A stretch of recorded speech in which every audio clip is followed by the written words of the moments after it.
만약 우리가 하나님 앞에 범죄한 상황 그대로 있고 하나님께서 우리를 찾아오지 않는다면 그것만큼 불행한 인생은 없습니다. 오늘 본문에 보면은 아담과 하와가 하나님 앞에서 범죄하였습니다. 어떤 범죄를 하였습니까? 우리가 너무나 익숙하게 잘 알고 있는 본문입니다. 하나님께서 동산 중앙에 있는 이 선과 악을 알게 하는 나무의 열매는 먹지 말라라고 하였습니다. 그리고 에덴 동산에 있는 모든 나무의 열매는 임의로 먹어도 괜찮다. 그러나 선과 악을 알게 하는 나무의 열매를 먹으면 반드시 죽으리라고 하나님께서 말씀하셨습니다.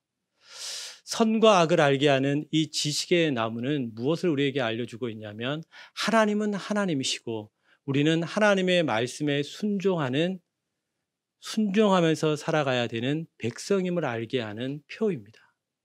그런데 어떤 일이 벌어졌습니까? 아담과 하와가 그 선악과를 뱀의 꼬임에 넘어가서 먹게 되었습니다. 이런 범죄가 일어났다라는 겁니다. 그렇다면 하나님께서는 이 범죄의 상황 가운데서 과연 어떻게 하실 거냐라는 거예요. 아담과 하와는 이 범죄한 이유로 부끄러움을 알게 되었고 그리고 어떻게 하였습니까? 무화과 나무로 이 자신의 그 벌거벗은 것들을 알고 가리고 그리고 여호와 하나님께서는 이 동산을 지나가시면서 그 소리를 듣게 됩니다. 하나님의 소리를 듣게 됩니다. 원문으로 보면 그때가 바람이 불 때인데 이 바람이 불 때는 바로 저녁 바람을 이야기하고 있습니다. 하나님께서 이 저녁 바람이 불 때 찾아오셨다라는 겁니다.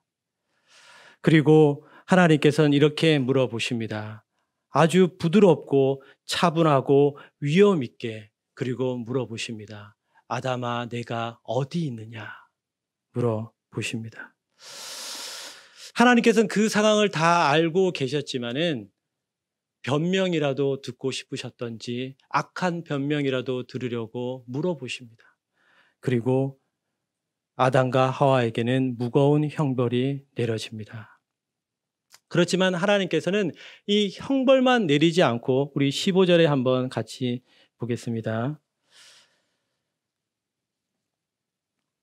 내가 너로 여자와 원수가 되게 하고 내 후손도 여자의 후손과 원수가 되게 하리니 여자의 후손은 내 머리를 상하게 할 것이요 너는 그의 발꿈치를 상하게 할 것이니라 하시고 이 여자의 후손은 예수 그리스도를 우리에게 나타냅니다. 이 뱀이 여자의 후손의 발꿈치를 상하게 하였습니다. 예수님께서 십자가를 지게 되셨습니다. 그렇지만 십자가의 사건 이후에 또한 예수님께서는 사흘 만에 부활하시고 이 사탄의 머리를 때리는 이기게 되는 상황들을 우리에게 알려주고 있다는 겁니다. 여기에서 우리가 배워야 될 것이 있습니다. 하나님께서는 범죄한 인간이라 할지라도 찾고 계시다라는 겁니다. 마태복음 9장 13절에 보면 나는 의인을 부르러 온 것이 아니요 죄인을 부르러 왔노라 이렇게 말씀하고 있습니다.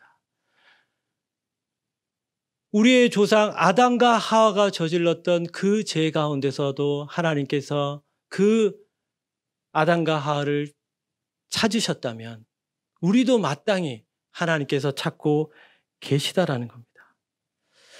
궁극적으로 하나님은 모든 사람들을 다 찾고 계십니다. 이는 하나님을 알 만한 것이 그들 속에 보임이라 하나님께서 이를 그들에게 보이셨느니라. 우리가 아무리 하나님 앞에서 멀어진다 할지라도 하나님은 우리를 찾으신다라는 것입니다. 그래서 이러한 본문을 우리가 앞에 두고 한 4가지 정도 우리가 좀 기억하면서 제가 다시 이 본문을 들어가려고 하는데요. 먼저는 하나님께서 우리의 인생 가운데 오래 참으신다라는 사실입니다. 그날 바람이 불 때라고 성경은 말합니다. 제가 뭐라고 하였습니까? 그날 바람이 불 때, 저녁 바람이 불 때 하나님께서는 참으셨다라는 겁니다. 그날 저녁까지 하나님께서는 기다리고 계셨습니다. 누구를 기다렸습니까? 아담과 하와가 하나님 앞에 나아오기를 기다리고 계셨다라는 것. 하나님께서는 오래 참고 계십니다. 젊은 청년들에게는 20년간 참으셨습니다. 중장년층은 30년, 40년을 참으셨습니다. 장년이 넘어선다면 50년, 60년을 하나님께서는 참으셨습니다. 노인 세대들 70년, 80년을 하나님께서는 참으십니다. 하나님은 오래 참으신다라는 거예요. 그러나 우리 인간은 어떻습니까? 어떤 문제가 터지면은 오래 참지를 못합니다. 성미가 되게 급하기 때문에 그 문제를 빨리 해결하려고 그러고 화를 내는 것이 우리 인간입니다. 그러나 하나님께서는 참으셨다라는 거예요. 오래 참으시고 찾아오셨다라는 겁니다. 여기에서 우리가 이 참으심을 배워야 한다라는 것들을 먼저 알게 됩니다. 그리고 하나님께서는 인애를 기뻐하심으로 진노를 오래 품지 아니하시나이다. 다시 우리를 불쌍히 여기셔서 우리의 죄악을 발로 밟으시고 우리의 모든 죄를 깊은 바다에 던지시리이다. 그는 인애를 기뻐하시고 심판을 기뻐하지 않으십니다. 그분은 우리를 찾으시고 회복하기를 원하신다라는 거예요. 두 번째 우리가 기억해야 될 부분이 있습니다. 그것은 뭐냐면 하나님께서 죄인된 우리에게 거룩한 관심을 갖고 계시다라는 사실입니다. 우리가 이 부분을 함께 좀 찾아보려고 하는데요. 10절에 보면은 이르되 내가 동산에서 하나님의 소리를 듣고 내가 벗었으므로 두려워하여 숨었나이다. 아담이 이렇게 말합니다. 벗었으므로 두려워하여 숨었나이다 이렇게 말하는데 지금 아담은 본인이 어떠한 죄 때문에 숨었는지에 대해서 명확하게 답변을 하지 못합니다. 여러분, 벗었기 때문에 두려움이 생겼습니까? 아닙니다. 그 전에는 무화과 나무 잎이 없어도 부끄러움을 알지 못하였습니다. 그래서 하나님께서는 그 죄에 대한 문제를 정확하게 지적해 주십니다. 뭐라고 하고 있냐면 11절에 이르시되 누가 너의 벗었음을 내게 알렸느냐? 내가 내게 먹지 말라 명한 그 나무 열매를 내가 먹었느냐? 문제를 지적해 주셨다라는 거예요. 선악과를 먹었기 때문에 두려움이 생기게 되었고 불순종 때문에 죄책감이 들어오게 되었고 숨게 되었다라는 겁니다. 하나님께서는 이렇게 우리에게 거룩한 관심을 갖고 있다라는 사실입니다. 여러분, 하나님께서 오래 기다리시고 찾아오셨는데 하나님께서 찾아오지 않는다라면 그것만큼 우리에게 불행한 인생이 없습니다. 여러분, 죄를 저질렀습니다. 그리고 그 밤을 여러분 생각해 보십시오. 하나님 없는 밤을 지금 아담과 하하가 지내고 있습니다. 여러분, 그것만큼 공포가 없습니다. 하나님이 없는 밤입니다. 그 전에는 하나님과 단절을 경험하지 않았는데 지금 죄로 말미암아 두려워서 숨어버렸습니다. 그 밤은 공포의 밤이고 해결되지 않은 형벌의 큰 문제를 안고 고민하는 밤입니다. 그 밤이 그에게 평안이 있을 수 있겠습니까? 절대로 평안이 있을 수 없습니다. 그에게는 미래에 대한 막연한 공포가 지금 다가오고 있습니다. 여러분, 그렇게 긴장된 상태로 지내고 있는 것만큼 불안한 인생이 없다라는 겁니다. 여러분, 죄를 저지르면은 죄에 대한 대가를 받는 것이 오히려 낫습니다. 누군가에게 잘못을 했습니다. 그런데 우리가 그에게 용서를 구하지 않고 그가 살아간다면 그 죄에 대한 문제 때문에 죄책감 때문에 어려움을 갖는다는 것은 당연합니다. 그래서 하나님께서 우리에게 거룩한 관심을 가지고 찾아오신다라는 것 자체가 은혜라는 것을 우리는 알게 됩니다.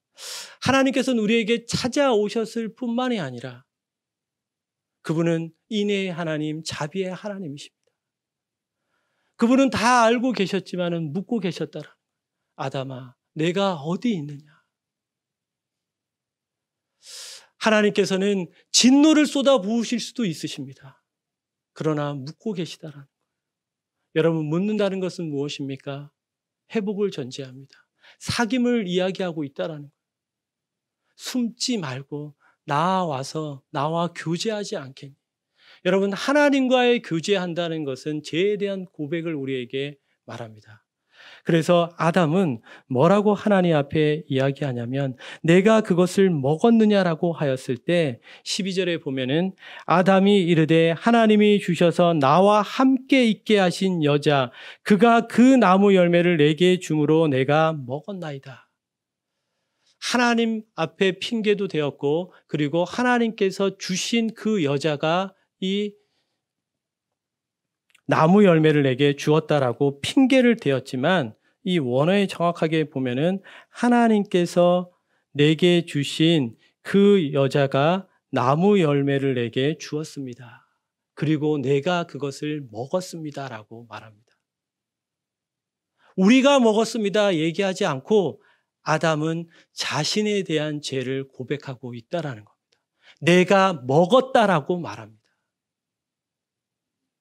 회개가 일어났다라는 겁니다.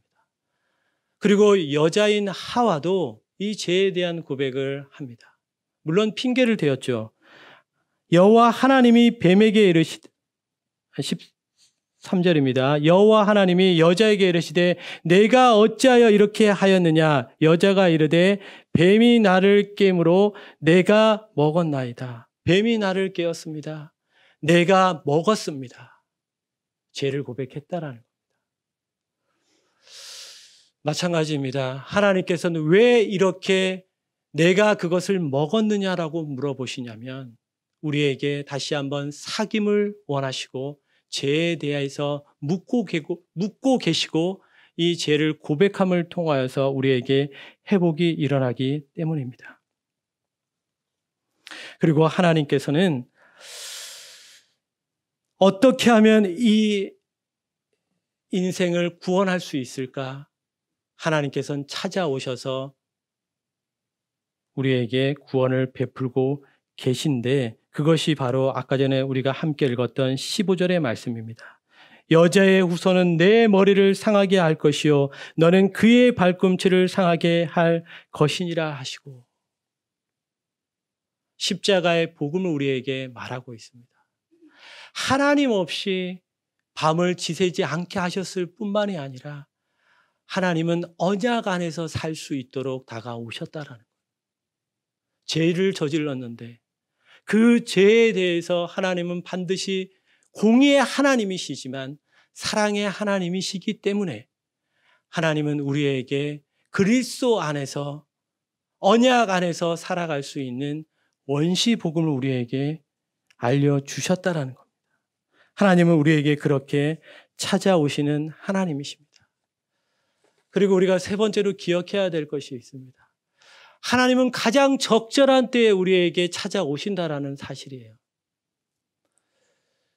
그날 밤에, 그날 저녁에 바람이 불 때, 여러분 그때가 언제입니까? 우리가 직장에서 일을 다 마치고 오늘 수요 예배에 나아올 때 하나님은 우리에게 묻고 계십니다. 조용한 시간대에 하나님 우리에게 찾아오셔서 묻고 계십니다. 너 그 죄에 대한 문제를 내게 고백하지 않겠니? 회개하지 않겠니? 은혜야,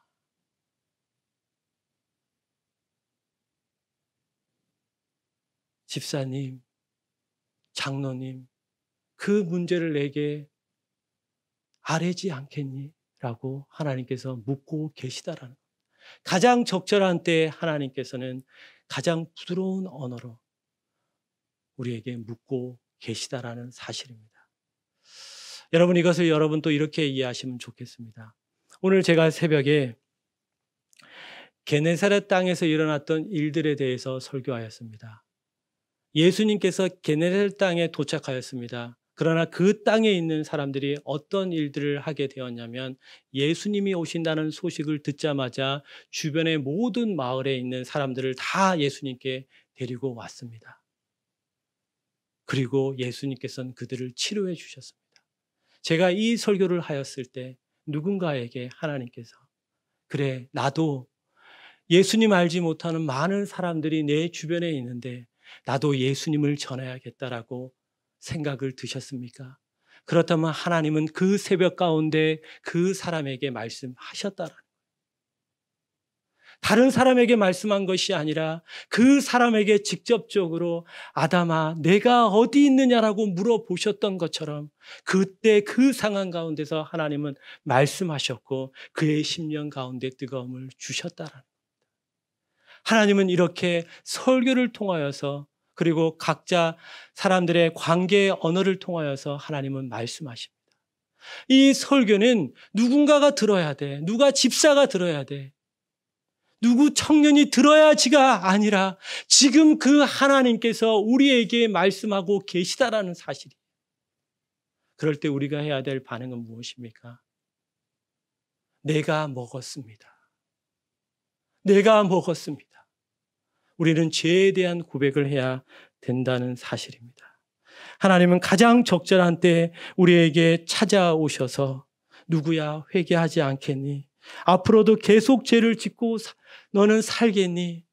회개하고 나와 교제하지 않겠니라고 묻고 계시는 하나님을 우리는 만나야 합니다. 그리고 네 번째로 우리가 기억해야 될 사실이 있습니다. 하나님께서는 깨닫게 하십니다. 그러나 끝까지 거절하는 자에게는 하나님은 심판주 하나님으로 찾아오신다는 사실입니다. 그때가 언제가 될지는 모릅니다. 그러나 예수님은 다시 오십니다. 예수님은 재림하십니다. 그때가 되었을 때 내가 어디에 있었느냐라고 물어보셨을 때 여러분 우리는 뭐라고 고백해야 될까요? 너는 몸과 마음과 뜻과 정성을 다하여 나를 사랑하였니? 내 이웃을 사랑하니라고 물어보았을 때 우리는 무엇이라고 답변해야 할까요? 하나님, 그렇습니다. 내가 주 안에서 살아갔습니다. 여러분, 숨을 수 있는 길은 단 한 가지 길밖에 없습니다. 누구에게 숨어야 됩니까? 나무 사이에 숨는 것이 아니라 우리는 그리스도 안에서 숨어야 된다는 거예요. 그 안에 있을 때만 우리는 회복이 있고 그 안에 있을 때만 우리에겐 자유가 있고 치유가 일어난다라는 사실이. 예수님이 다시 오실 그때 내가 주 안에 있습니다라고 여러분 고백하기를 축복합니다. 그때만이 아니라 지금 또 우리는 어디에 있어야 됩니까? 나무 사이에 숨어 있는 것이 아니라 우리는 주 안에 있어야 됩니다. 수고하고 무겁고 짐진 자들아 다 내게로 오라. 내가 너희를 쉬게 하리라고 하는 그 말씀을 붙잡고 우리는 예수님에게 나아가야 됩니다. 아담과 하와는 무화과 나무 잎을 엮어서 부끄러움을 감추려고 하였습니다. 그러나 하나님께서는 어떻게 하였습니까? 가죽옷을 지어서 입혀 주셨습니다. 여러분, 가죽옷을 지어서 입혀 주셨다라는 것들은 무엇을 이야기합니까? 동물이 죽었다라는 겁니다. 피 흘림이 있었다라는 겁니다. 그것은 바로 그리스도를 예표하고 있습니다. 친히 하나님께서는 그 부끄러움을 가려주셨다라는 거예요. 그리고 나와 교제하지 않겠니라고 말씀하시면서 다시 한번 치유와 회복을 우리에게 명하고 있다는 것들을 여러분 절대로 잊지 마십시오. 여러분 한 네 가지를 제가 설명하였습니다. 첫 번째는 무엇이었습니까? 하나님께서 오래 참고 계시다라는 거예요. 여러분 그때가 너무 길지 않기를 바랍니다. 그때가 너무 길지 않았으면 좋겠습니다. 하나님께서 우리를 찾고 계시고 그리고 거룩한 관심으로 묻고 계시다라는 거예요. 그럴 때 핑계치 않게 하여 주시옵소서. 하나님, 제가 그때 이러한 일 때문에 죄를 범하였습니다. 용서하여 주시옵소서. 다시 한번 하나님 안에서 내가 살아가기를 원합니다. 이러한 죄의 고백이 일어나기를 원합니다. 그리고 가장 적절할 때 하나님께서 우리 가운데 찾아오셨을 때 우리로 하여금 무딘 영이 되어지지 않게 하여 주시옵소서. 하나님은 찾으시면 반드시 우리가 어떤 곳에 있든지 그를 들어서 쓰십니다. 여러분 요나를 보십시오. 욥바로 가서 다시스로 향하려고 하였지만 하나님께서 어떻게 하였습니까? 강풍이 불게 하여 주셔서 고래 뱃속에 그를 있게 하시고 니느웨 백성에게 복음을 전할 수 있도록 강권적으로 던지셨습니다. 하나님은 우리를 찾고 계십니다.